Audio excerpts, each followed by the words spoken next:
ஒரு டிரைவருக்கு இந்த மாதிரி ஒரு சூழ்நிலை அமையும் போது அவங்க இவ்வளோ மன உளைச்சலுக்கு ஆளாகிறாங்க. அதை அவர் கையெடுத்து கும்பிட்டு அந்த வண்டியை உதவி கேட்கும் போதே புரியுது. நம்மலாம் டிரைவர் தானே சாதாரணமா சொல்றோம். டிரைவர் வாழ்க்கை ரொம்ப கஷ்டங்க.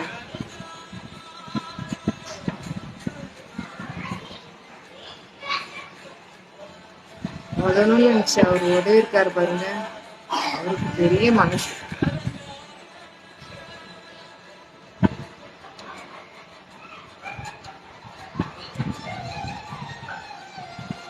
அவர் வேகமா ஓடி போய் நன்றி சொல்றாரு பாருங்க, அதுலயே தெரியுது அவர் இவ்வளோ வழியில இருந்திருக்காருன்ட்டு.